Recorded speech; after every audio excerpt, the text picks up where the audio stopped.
Gracias a nuestros compañeros del canal RCN, de Noticias RCN y de la FM de RCN Radio por entregarnos las noticias de Colombia y el mundo. Empezamos aquí ahora con la justicia. Yo soy Felipe Quintero y hoy tenemos un tema bastante popular, del que se está hablando en las calles, en las familias y del cual todo el mundo quiere saber. El caso de las frambuesas envenenadas con chocolate. Veamos una de las pruebas reina que tiene la Fiscalía entre el domiciliario y una mujer que está vinculada sobre la cual les tengo noticias más adelante. El chat data del 3 de abril del 2025 a las 7:13 p.m. y empieza con un mensaje de la mujer saludando con un buenas y le responde el domiciliario: buenas noches, acabé de hacer la entrega. Acá la mujer contesta: aquí a mañana le pago, estoy viendo cómo, mil gracias y disculpe. El domiciliario responde que no hay problema y después al otro día, viernes 4 de abril, le vuelve a escribir a las 10:24 de la mañana. Buenos días, mi señora, sigo esperando el pago por el domicilio. La mujer le contesta a la 1:06 de la tarde. Hola, sí señor, no se preocupe que hoy lo hacemos. Estése tranquilo que se lo prometí, algo yo hago. Claramente, una de las pruebas fundamentales que tiene la Fiscalía en el denominado caso de las frambuesas envenenadas con chocolate. Nos acompañan invitados de lujo. Vamos a analizar lo recaudado, lo que lleva la Fiscalía. Nos acompaña el exdirector de Medicina Legal, doctor Carlos Eduardo Valdés. Gracias por estar en la FM. Gracias a usted, Felipe, por la invitación y un saludo para nuestros colegas que están hoy en la mesa. Doctor Jeffrey Garavito, director de la Unidad de Investigación Criminal de la Defensa, gracias por estar acá en la FM. Felipe, muy buenas noches y un saludo muy especial también para nuestros colegas. Doctor, de manera virtual tenemos al doctor Maher Abushihab, es el abogado de víctimas de una de las menores que perdió la vida lamentablemente por este suceso. Doctor Maher, cordial saludo y bienvenido a la FM.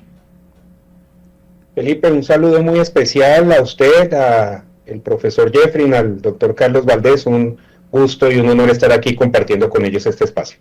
Antes de empezar, y quisiera empezar pues con usted, doctor Maher, quisiera mandarle un saludo muy respetuoso a las familias que en este momento pues tienen este dolor, este karma, esta crisis tan terrible de una manera impensada con las frambuesas envenenadas con talio. Estas frambuesas de chocolate que comieron varias de las menores, 2 perdieron la vida. Usted, doctor Maher, es abogado del papá de una de ellas. Claramente no diremos su nombre para reservar su identidad y tener el respeto, y desde acá pues le mandamos un mensaje de solidaridad también al señor Pedro Forero, quien está en este momento en momentos muy difíciles por la pérdida de su hija. Empecemos con el doctor Maher. Cuéntenos cómo ha sido este proceso como abogado de víctimas, usted cómo ha notado, qué le han dicho los familiares en todo este caso respecto a la menor que perdió la vida. Bueno, Felipe, muchas gracias por iniciar con esa pregunta indudablemente de carácter absolutamente sensible, pero por demás necesaria en una tragedia y una historia de terror, porque creo que no hay un calificativo distinto, siendo además respetuoso, que este. Lo primero, siempre lo digo, destacar el trabajo maravilloso, milimétrico, juicioso de la doctora Elsa Reyes, quien ha liderado esta investigación desde la Fiscalía General de la Nación, pero por demás también hay que destacarlo con un apoyo institucional desde el despacho de la Fiscal General de la Nación, pasando por toda la estructura o infraestructura de la Fiscalía General de la Nación, también el coordinador de la Unidad de Vida, pues se ha hecho un trabajo maravilloso, lo que indudablemente, para responder la pregunta, Felipe, ha sido una voz de aliento en medio de tanto dolor en esta tragedia. Quiero decirle que particularmente en lo que corresponde a mi cliente, en muchas oportunidades sintió que se perdía la esperanza, que jamás se iba a conocer la verdad de lo ocurrido, pero particularmente que nunca se le iba a poner cara a quien estaba, por supuesto, siempre lo digo también desde una perspectiva de abogado, respetando la presunción de inocencia, pero quien está o estaba, por lo menos hasta ahora, detrás de estos horribles hechos. El episodio, Felipe, en la familia pues ha sido absolutamente doloroso, es una tragedia indudablemente, es un golpe a una familia respecto de un angelito, porque así me refiero yo a ella siempre, un angelito que siempre lo hemos dicho con mi cliente, ha estado seguramente desde allá impulsando esta investigación y dándole fuerza a su familia desde el cielo.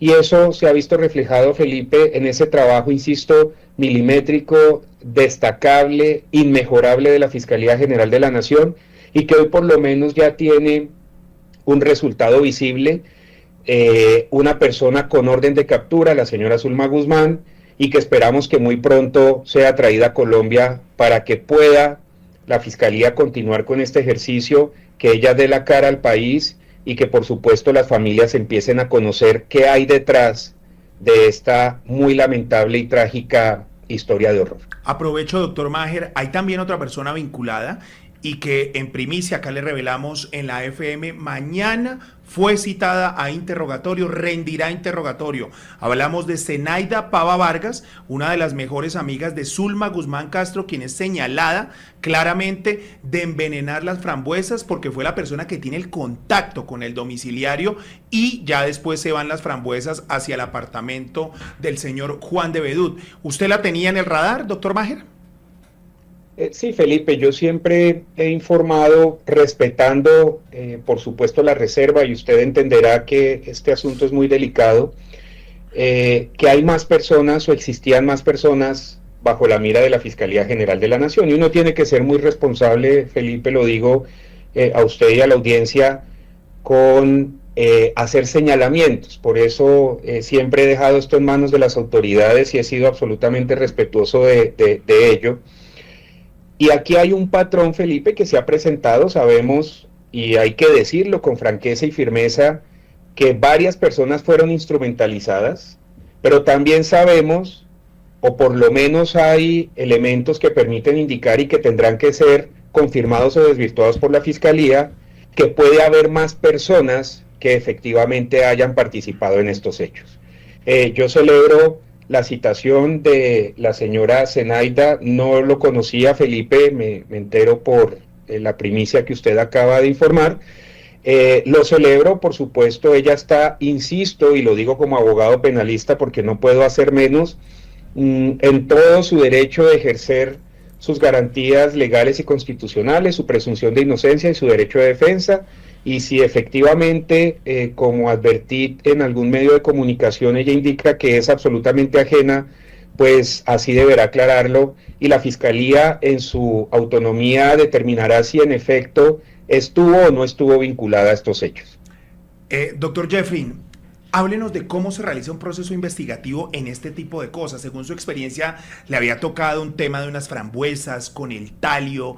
Hablemos como de este químico y de la peligrosidad de esto en el cuerpo y cómo comienza un equipo judicial a practicar las pruebas, a recoger esos elementos que es su experticia. Bien, Felipe, y todas las personas que nos escuchan, esto es un tema bien interesante porque aquí es donde se da cuenta del trabajo interdisciplinar de la investigación criminal. Cómo se alinean investigadores, peritos, científicos, forenses para poder llegar a un determinado elemento material probatorio que pueda demostrar cada una de las cosas, las circunstancias de modo, tiempo y lugar en las que ocurrieron unos hechos. Aquí tenemos la mezcla de varias personas, varios científicos como químicos forenses, investigadores, analistas tecnológicos, de informática forense para la recolección de chats y en personas que se encargan de realizar este tipo de análisis y trabajar de manera articulada. Si esto se hiciera como una rueda suelta, cada uno por su lado, no tendríamos el resultado que hoy estamos viendo por parte de la Fiscalía General de la Nación, y precisamente ese trabajo articulado es lo que ha permitido lograr esos resultados. En cuanto a este tipo de elemento químico, pues internacionalmente es sabido que es un elemento altamente tóxico y en ciertas concentraciones puede generar la muerte de manera inmediata, y eso es pues precisamente lo que el profesor Valdés de pronto nos puede explicar ahora adelante sobre ese efecto. Sobre el tema de la necropsia, doctor Jeffrey. Pero aquí que es lo importante, darnos cuenta cómo se engrana cada uno de los elementos de prueba, buscándolos en cualquier tipo de lugar, no solamente a nivel testimonial, sino que nosotros debemos entender que hoy en día trabajar como equipo es bastante importante, y lo que decía hace unos minutos el abogado representante de víctimas, el doctor Maher, Trabajar de la mano con las víctimas también es importante en ese tipo de procesos, porque ahí es donde se van a encontrar ciertos elementos que permitan darle claridad al proceso investigativo y poder llevarlo a un muy buen resultado, como en este caso, lograr tener identificadas a las personas y partícipes dentro del hecho criminal. Doctor Jeffrey, ¿cómo se identifican en las frambuesas, por ejemplo, el talio? ¿Eso hay un proceso específico? Después, por ejemplo, el tema de los chats, ¿cómo es esa recopilación? Incluso hay imágenes de cámaras de seguridad también que hacen parte del expediente para probar que claramente el mensajero pues tuvo una segunda instrucción, una promesa remuneratoria porque dejara las frambuesas efectivamente. Sí, aquí tenemos que hablar precisamente del análisis en química forense para poder realizar la descomposición de los materiales del elemento incautado por parte de la Fiscalía General de la Nación. Cuando ya se tiene el elemento material probatorio, se remite al Instituto Nacional de Medicina Legal para que sean los peritos especializados quienes puedan realizar esta descomposición química y poder identificar qué componentes son los que están dentro de estas fresas con chocolate o dentro de este elemento que fue recolectado. Ahora bien, a nivel de informática forense y a nivel de los celulares y de los chats, debemos cumplir con unos procedimientos internacionales establecidos en unas normas, especialmente la 27037, que nos da los lineamientos para la recolección de evidencia digital de dispositivos tecnológicos y en este caso de unos equipos celulares, para poder garantizar esos elementos normativos que nos exige nuestro sistema judicial.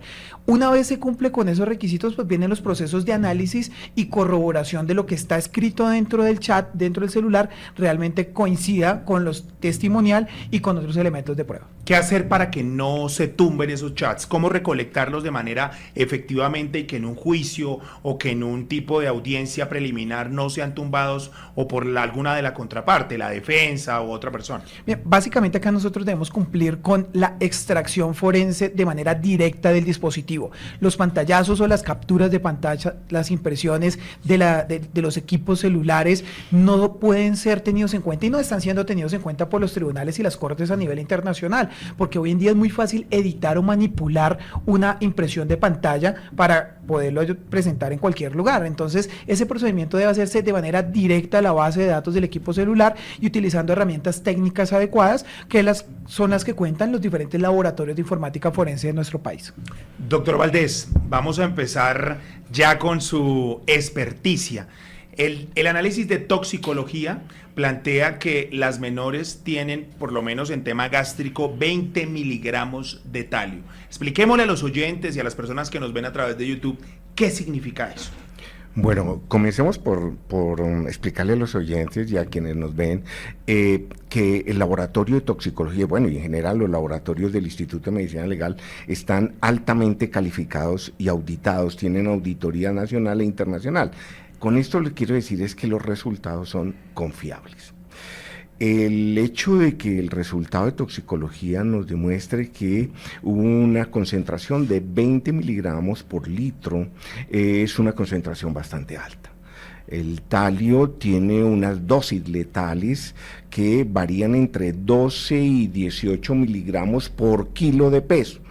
Pero esas concentraciones son mucho más letales en tratándose de menores de edad, porque los menores de edad son mucho más frágiles para los efectos de este metal, el talio. De tal manera que estas dosis son bastante altas para los menores de edad, unas concentraciones que efectivamente son mortales. Lo voy a dejar en punta, porque estamos hablando del caso de las frambuesas envenenadas con talio. Vamos a analizar el examen de toxicología y la necropsia de las dos menores fallecidas por talio. Ya regresamos, esto es Aquí Ahora con la Justicia. Hablamos del caso de las frambuesas envenenadas. Continuamos en Aquí Ahora con la Justicia. Hablamos del caso de las frambuesas envenenadas. Doctor Valdés, bueno, usted me estaba contando en el segmento anterior que es una alta concentración. Claramente esto se da por la ingesta de más o menos frambuesas. Pero eso, por ejemplo, ¿qué efectos puede causar en el cuerpo? Allá a nivel médico-legal, por ejemplo. Bueno, la persona que se intoxica, que tiene una intoxicación aguda, como en este caso, lo primero que empieza a presentar son trastornos gastrointestinales, náusea, vómito, diarrea, dolor abdominal y progresivamente en pocos minutos alteraciones neurológicas como pérdida de la conciencia, pero antes puede empezar a manifestar amnesia, amnesia retrógrada y pérdida de la conciencia. Esto se da en minutos porque el talio tiene una condición muy particular y es que en el organismo se distribuye, reemplaza, por así decirlo, el potasio. Para que me entiendan mejor, el potasio es un elemento fundamental para cada una de las células de nuestro organismo, porque es el que media todo el metabolismo para utilizar el oxígeno y producir energía, de tal manera que cuando se ingesta talio, se bloquean las células en su mayor producción de energía y la célula muere. Lo primero que sucede en las células es la destrucción de las mitocondrias y allí hay una destrucción celular. Si esto ocurre inicialmente en las células del sistema gastrointestinal, por eso vamos a tener esos síntomas de dolor abdominal tipo cólico, náusea, vómito, y después esto llega a la corteza cerebral y por eso tenemos también signos neurológicos. ¿El efecto es igual en un niño o en un adulto? El efecto es igual, bueno, son iguales los efectos, pero obviamente es mucho más agudo, mucho más rápido en un menor de edad, en un niño. Claramente. Doctor Maher, hablemos de la víctima que usted representa, el angelito, como usted pues lo ha denominado. Háblenos de qué le cuenta el papá de esos días, del 3 y 4 de abril, cuando ella fue a reunirse con sus compañeritas en la casa de Juan de Bedut. Bueno, Felipe, el cuento, digamos, o la historia es un escenario o un episodio absolutamente cotidiano. 3 compañeritas de colegio que una tarde de viernes deciden reunirse en la casa de una de ellas a compartir. Eso fue, digamos, la premisa. Así se despidió su padre de ella ese día, simplemente en una tarde de amiguitas en la que cocinaron, bailaron, estuvieron compartiendo. Y en ese ejercicio, pues, indudablemente, dentro de ese contexto de compartir, pues son niñas de 13, 14 años, estaban las Franui en la nevera, deciden por supuesto consumirlas. Las Franui, pues hay que decirlo, es un producto absolutamente delicioso para quienes lo han consumido, por demás de aquellos productos que uno prueba una y quiere acabárselas todas, y eso fue lo que ocurrió. El angelito que representamos nosotros fue quien más consumió en términos de cantidad, por eso es la primera que fallece.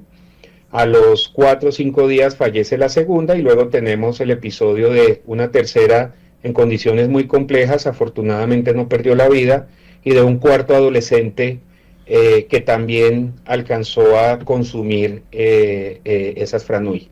¿Qué ocurre? Empiezan a presentar síntomas muy asociados a lo que el doctor Valdés señala. En esa noche, al día siguiente, en tempranas horas de la mañana, pues en primer lugar, nuestro cliente y su núcleo llevan a el angelito a la clínica y luego empiezan a tener comunicación entre los padres que estuvieron allí, advirtiendo que las 3 menores estaban, digamos, compartiendo los mismos síntomas, las mismas dificultades, de manera que todas son finalmente llevadas al mismo lugar. Allí, como es apenas obvio, se indaga acerca de qué pudieron haber consumido, pues porque evidentemente se trataba de 3 menores que en una tarde estuvieron compartiendo, que consumieron lo mismo y que presentaban los mismos síntomas, y eso alerta sobre, entre otras, las Franui. De esa manera entonces se solicita por parte de mi cliente que todo lo que haya sido consumido sea llevado. Allí es llevada ese frasco de las Franui junto con otros alimentos que habían consumido y que se encontraban allí algunos residuos, y ya son entregados a las autoridades, quienes realizan por supuesto las experticias pertinentes y determinan que son justamente esas Franui las que se encuentran absolutamente impregnadas en cantidades por demás desbordadas de esta sustancia talio. Eso es un poco, digamos a grandes rasgos, Felipe, lo que ocurrió en aquel día. Doctor Maher, hablemos de la petición de ustedes como víctimas.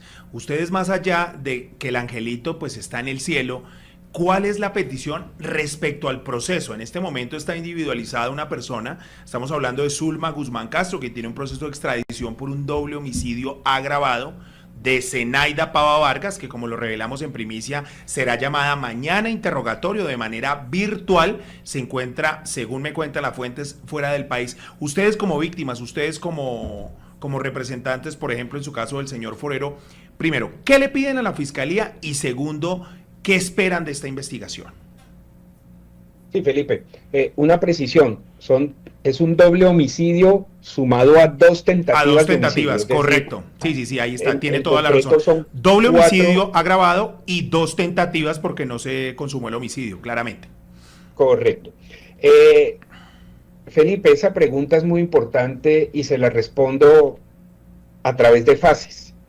Le decía al comienzo que inclusive en algún momento las familias sintieron desfallecer en términos de si se iba a poder dar con el paradero o no, y más que con el paradero, con la identidad de quien presuntamente había enviado esas FRANUI. Ya, digamos, en ese ejercicio de esa narrativa estaba claro que la fuente de la contaminación, del envenenamiento, porque hay que llamarlo en esos términos, esto no fue una contaminación, esto fue un envenenamiento.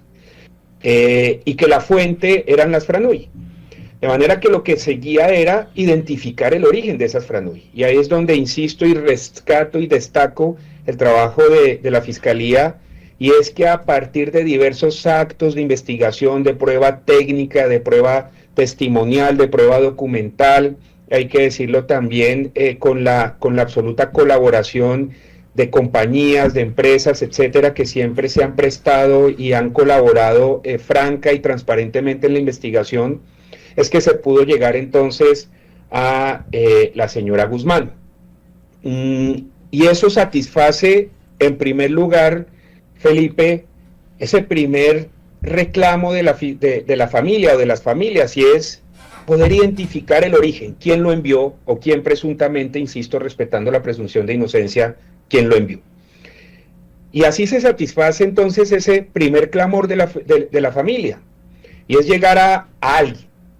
A partir de allí, Felipe, pues viene un segundo clamor, y es que se identifique y se establezca plenamente si hay más personas involucradas, porque, insisto, la Fiscalía sigue indagando y tiene más personas sobre la mira. De manera que eso es algo que para los propósitos del conocimiento de la verdad es absolutamente fundamental a los intereses de las víctimas. Pero viene un tercer elemento también, Felipe, y es, por supuesto, que la persona o personas que estuvieron involucradas, pues por supuesto sean llamadas a responder y que paguen por lo que hicieron una vez sean vencidas en juicio y respetando su presunción de inocencia. Pero viene un cuarto clamor, y quizás es la pregunta que día a día resuena en la cabeza de mi cliente, y es: ¿qué hubo detrás de esto? ¿Qué ocurrió? ¿Por qué? ¿Cuál era la finalidad? ¿Qué querían hacer? ¿A quiénes querían afectar o a quién querían afectar? Y eso es algo que indudablemente siempre retumba en su cabeza y que siempre es objeto de inquietudes, de dudas, y que evidentemente altera el sentimiento de tranquilidad de cualquier ciudadano y cualquier ser humano. Y por eso es importante entonces que, más allá de establecer en ese ejercicio que la Fiscalía ha logrado reconstruir, de el momento a momento, la línea de tiempo, ojalá poder llegar al fondo y establecer el móvil o los móviles que dieron origen a este, insisto, horripilante hecho. Doctor Maher, su pregunta se la traslado al doctor Jeffrey Garavito. Según su experiencia como investigador, ¿qué pudo haber pasado en esto? ¿Es algo sórdido, algo terrible, una tragedia? Usted envenenar unas frambuesas que, como lo decía el doctor Maher, son deliciosas, pero buscar ese móvil tan siniestro de lo que más le gusta a un niño para matarlo. ¿Qué pudo haber detrás de eso, según lo que se ha podido y lo que ha avanzado la Fiscalía, doctor Jeffrey? Felipe, aquí hay un tema que nosotros dentro de la investigación criminal conocemos como el iter criminis. Básicamente son esa fase interna que ocurre dentro de una persona cuando va a cometer un hecho delictivo planeado, que está compuesta por varias fases, dentro de ella la ideación, la deliberación y la decisión. Y vienen unos actos preparatorios, y esos actos preparatorios básicamente se dan, en este caso específicamente, cómo se obtienen los elementos tóxicos, cómo se prepara esos elementos tóxicos dentro de algo que se va a entregar, pero aquí viene un trabajo desde la criminología, que va a apoyar obviamente el derecho penal para poder entender qué era lo que estaba pasando por la cabeza de la persona que fue responsable dentro de este hecho delictivo. Acá tenemos unos elementos adicionales que hay que entrar a analizar, y es que la persona por la cual, o a la cual la Fiscalía General de la Nación tiene dentro de sus elementos para poder generar todo el proceso de acusación, imputación y demás, pues al parecer trató de quitarse la vida también fuera del país, huyó del país. Entonces hay unos elementos criminológicos que precisamente debemos entrar a estudiar, y eso es una ciencia social humana que vamos a entender es qué era lo que le pasaba dentro de los pensamientos, dentro del ser a esta persona, y obviamente faltan algunos elementos para a nivel criminológico llegar a esa conclusión, pero sí estamos frente a un hecho bastante complejo que no es muy normal dentro de estos actos criminales. Zulma Guzmán Castro tiene esos rasgos de ser una asesina, de ser una persona dedicada a cometer mal. Fue un momento de ira, fue un momento de celos, como lo ha señalado directamente en las entrevistas. ¿Los celos lo pueden llevar a uno a cometer algo así?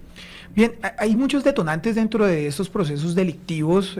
Realmente no tengo un estudio completo de la señora Zulma, pero lo que sí se ha podido observar por diferentes medios de comunicación y redes sociales es que es una persona que aparentaba no poder no generar ese tipo de hecho delictivo, y precisamente por eso trató de salir un momento del radar de las autoridades, dado su estatus social, personal, familiar incluso, pero aquí nos damos cuenta que realmente cualquier persona puede llegar a cometer un hecho delictivo, y existen diferentes detonantes. Algunos detonantes pueden darse con el tiempo, pasional, temas pasionales, temas económicos. Entonces aquí realmente hay que unir todos esos elementos de prueba para poder demostrar cuál fue el móvil real, pero a veces ese móvil real se muere con la persona o el victimario. Se pueden tener todos los elementos desde la criminalística. Es decir, se puede quedar callado y no decir una sola palabra. Y realmente es su derecho, ¿no? Claro, pues en un proceso, pero pues lo que queremos es que haya justicia, por eso está demorado un poquito el trámite de extradición. Doctor Valdés, le repito la pregunta, ¿qué pudo haber pasado ahí?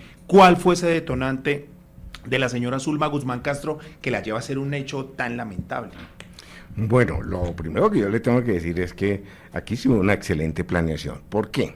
Porque el talio no es un metal que se consiga primero fácilmente, no es un metal que se ubique en la naturaleza libremente.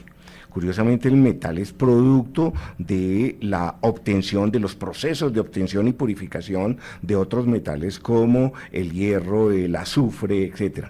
Es decir, no es fácil adquirir el talio. Lo segundo es que el talio es un metal que tiene unas características que indudablemente aprovecharon de eso, porque es inoloro, incoloro, insaboro, nada de eso. Lo tercero es que otra característica de la cual aprovecharon es que el talio se absorbe por cualquier vía, por vía digestiva, a través de la piel. Pero entendemos que es un líquido, también puede estar en polvo. No, en lo que está generalmente se obtiene en forma de sales de talio. Pero esas sales se disuelven. Sales de talio, es un polvo. De talio. Se le puede poner se disuelven, pero también se pueden respirar, pero también se pueden entrar esos líquidos a través de la piel. O sea, se absorbe muy bien, muy bien. O sea, es como una muerte silenciosa y que no deja rastro. O sea, aquí indudablemente saben de eso. Hay una planeación, o sea, por lo menos lo que podemos determinar es que ella conoce claramente los efectos y conoce que puede hacerlo sin dejar rastro. Y conoce la química del talio, o le han asesorado en la química del talio, porque no es común. Mire, hace algunos años el talio era utilizado para raticidas y pesticidas, pero eso se prohibió en el mundo, ¿no? Y por su efectividad, pero también por un problema muy interesante que es un tema de salud pública.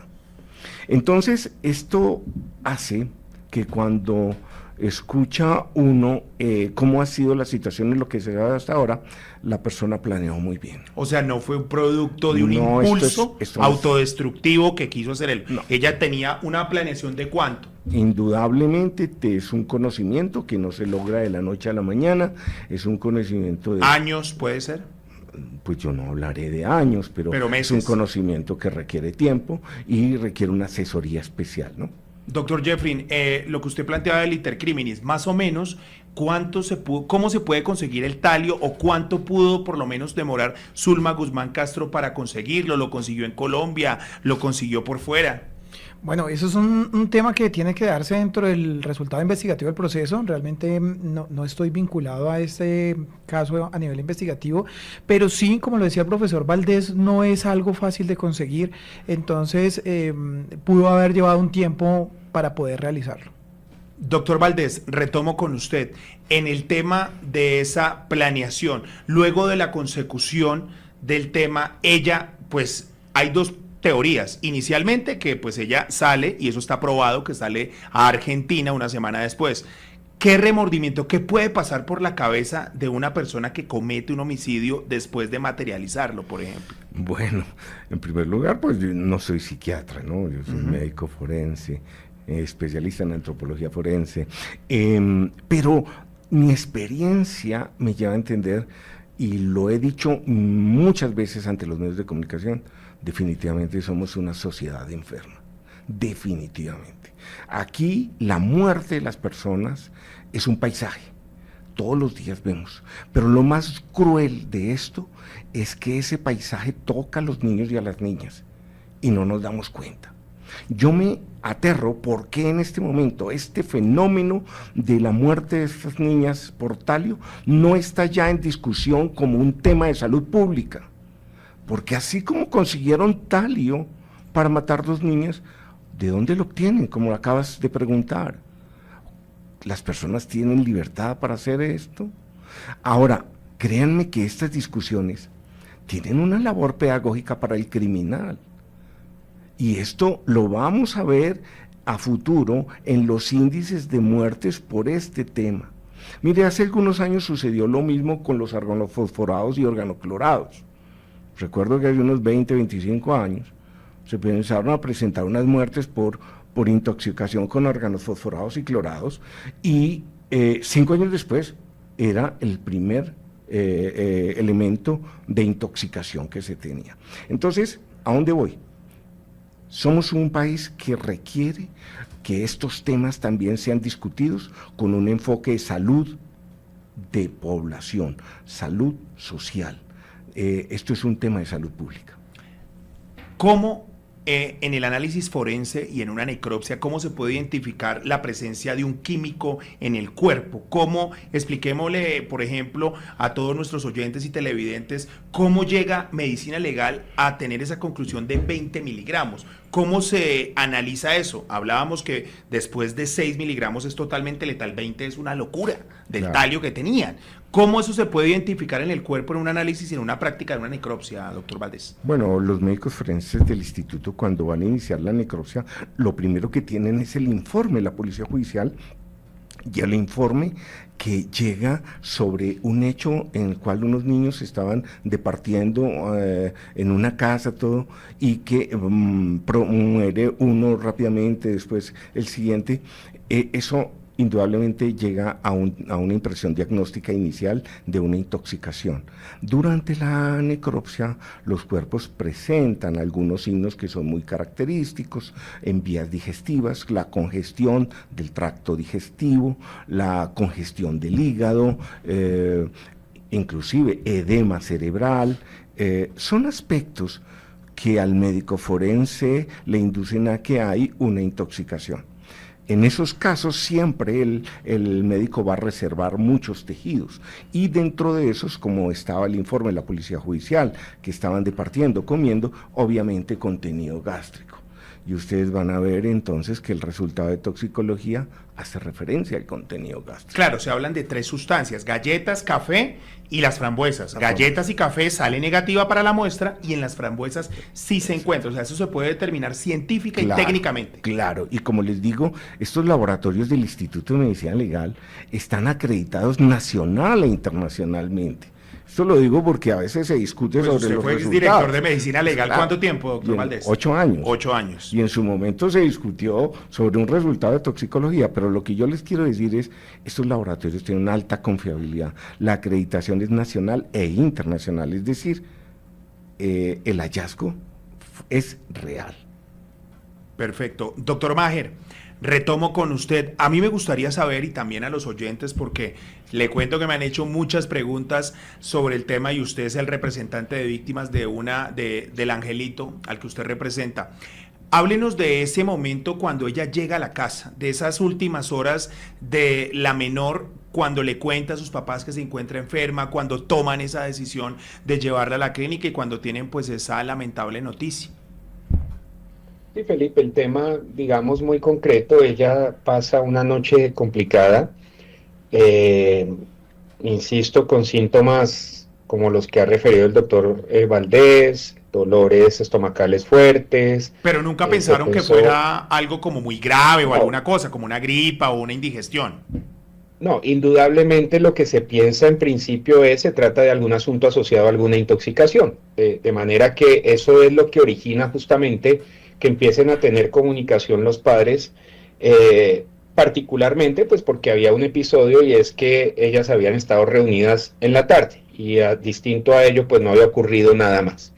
Entonces se empieza a indagar y se advierte entonces que están presentando los mismos síntomas las 3. Obviamente lo que de entrada se pensó se trata de alguna intoxicación, comieron algún alimento que les produjo algún mal, estaba vencido, etcétera, lo que fuese, pero pues nunca a este nivel. Ya cuando se empieza a agravar la situación, cuando se empiezan a identificar, digamos, esos elementos, se les practican pruebas a las menores por el tema del talio y justamente eso se asoció al episodio que había tenido hace algunos años la ex esposa del señor de Bedut. En esa clínica había sido tratada de manera que ese antecedente era conocido, por lo que es que se toma esa decisión, insisto, lo decía el doctor Valdés y eso es algo que se conoce públicamente, y es que el talio no se identifica con facilidad. Ni tampoco se advierte en términos de síntomas con facilidad. Muchas veces, inclusive, los efectos o sus efectos terminan siendo disfrazados con circunstancias o afecciones de salud ordinarias o normales, y por eso es que justamente se trata de un veneno silencioso, de un veneno propicio para cometer asesinatos en términos de relaciones de confianza, entre muchas otras circunstancias. Pero lo cierto es que a partir de allí entonces se traen los alimentos, esos alimentos se les practican pericias técnicas a efectos de identificar sustancias, y lo propio ocurre con las menores, y allí es donde entonces se cruza esa información y se advierte que es talio y que consumieron las frambuesas. Un tema doloroso, doctor Maher, para las familias, pero acá lo estamos analizando de una manera técnica, con expertos en Aquí y Ahora con la Justicia, el director de Medicina Legal, investigador criminal. Estamos hablando con uno de los abogados de las víctimas. Entramos a nuestro último bloque. Ya regresamos porque vamos a hablar de lo que usted precisamente decía, doctor Maher, la muerte de Alicia Graham Sardi, que esta semana tuvo noticia y desarrollo en la Fiscalía. Ya regresamos, Aquí y Ahora con la Justicia. Continuamos con Aquí y Ahora con la Justicia. Seguimos analizando el caso de las frambuesas envenenadas respecto a los nuevos desarrollos en la Fiscalía, y precisamente lo decía el doctor Maher, abogado de víctimas de una de las menores que murió por las frambuesas, Juan de Bedut. Juan de Bedut es el papá de una de las menores fallecidas, pero en este momento la Fiscalía está indagando por la muerte de su esposa. Él mismo dice que murió por intoxicación o que tuvo una intoxicación por talio. Sin embargo, esto todavía está muy prematuro. Doctor Maher, usted como abogado de víctimas ya tiene conocimiento de esta nueva línea de investigación que tendría relación con lo de las frambuesas. Sí, Felipe, indudablemente, digamos aquí desde la perspectiva técnica hay que decir dos cosas. Lo primero es que tengo conocimiento que en efecto hay una línea investigativa asociada, a veces dice se reabre, no se reabre porque no estaba abierta. Nunca existió. Claro, nunca Sí, existió. Lo que hizo fue darse inicio Correcto. a una línea investigativa asociada a la muerte de la señora Alicia.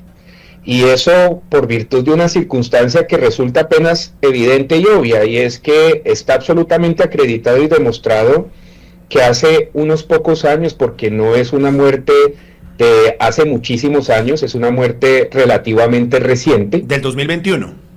Del 2021 exactamente, y que pese a las condiciones médicas en las que ella se encontraba, lo cierto es que está absolutamente acreditado que poseía o contuvo talio en su cuerpo.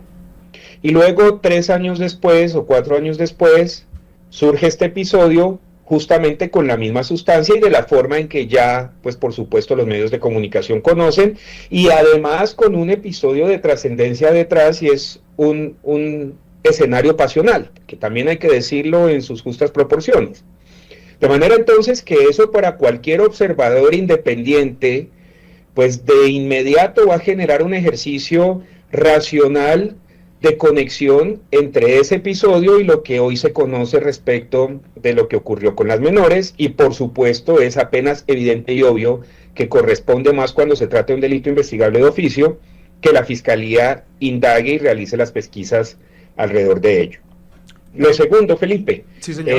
Yo no tengo mayor información al respecto por otra sencilla razón. No tengo ninguna legitimidad, ni además ningún interés, y así además me lo ha indicado la familia que represento, pues en lo que ocurrió allí. Somos muy respetuosos del dolor ajeno, y ni más faltaba, pues no tendríamos por qué involucrarnos en un episodio absolutamente ajeno a la muerte de nuestro angelito. Entonces no tengo mayor información. Lo que sí le puedo decir, Felipe, es que efectivamente sí se está investigando.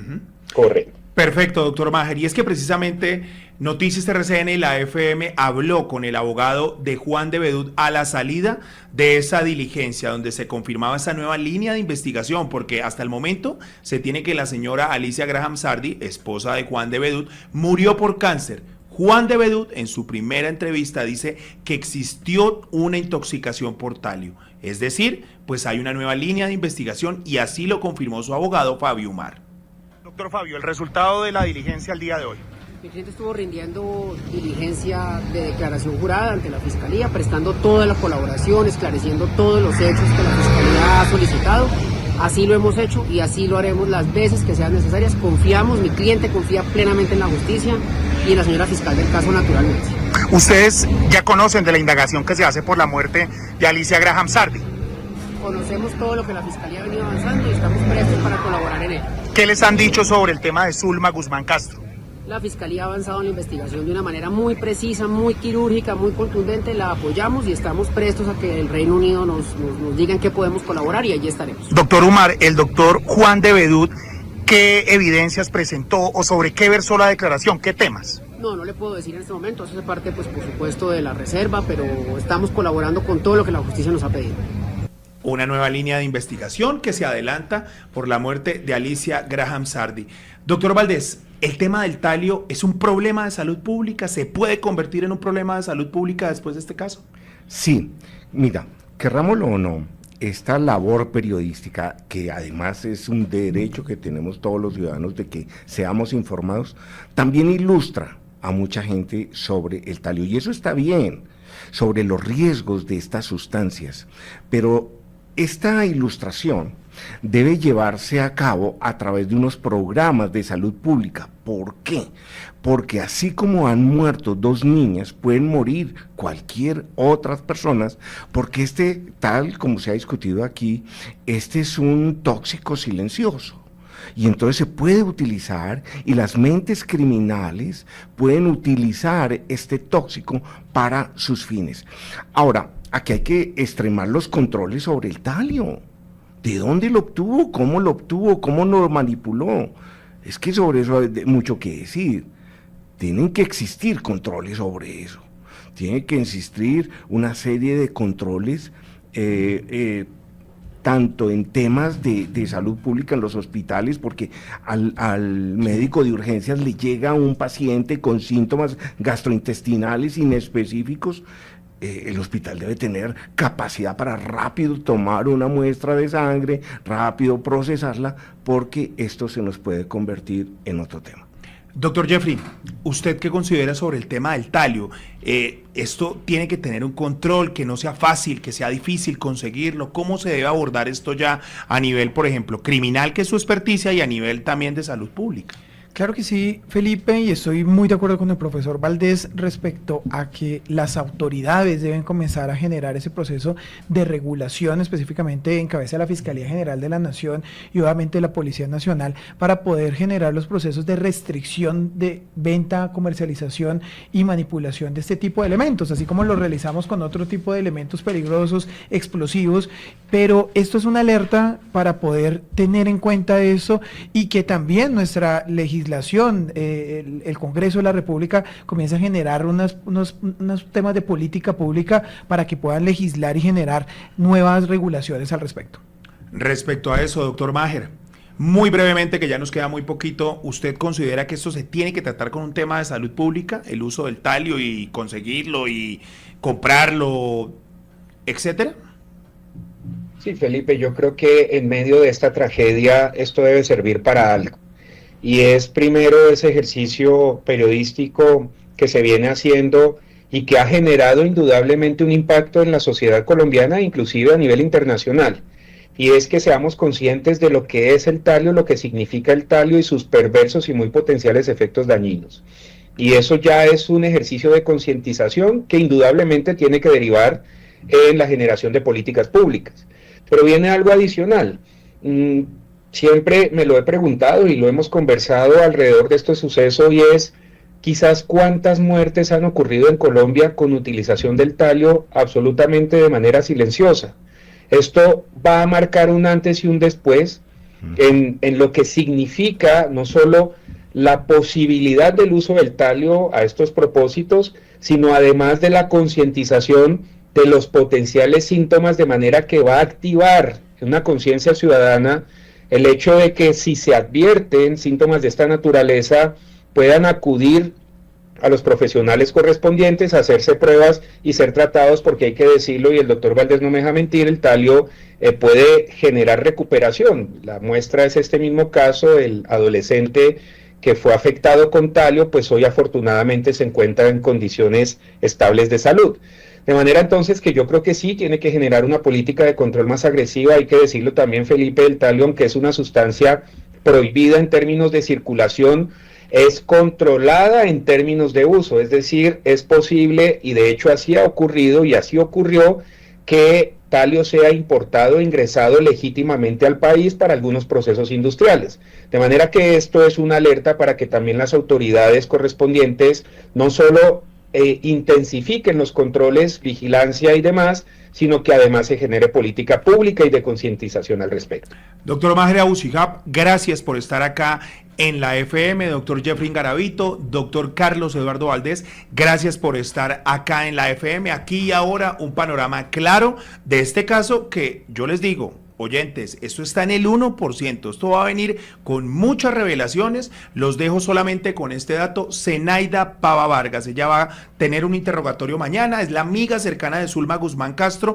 y la fiscalía tiene varias hipótesis sobre si ella eventualmente pudo ser la que envenenó las frambuesas, qué fue lo que pasó. De hoy en 8, el próximo jueves, les tendré datos confirmados y el interrogatorio para que sigamos analizando este caso. Para mí fue un placer estar nuevamente con ustedes, los dejo en inmejorable compañía. Mi querida Silvia Corso, siempre contigo. Aquí finaliza, aquí ahora, con la justicia. Soy Felipe Quintero. Feliz noche.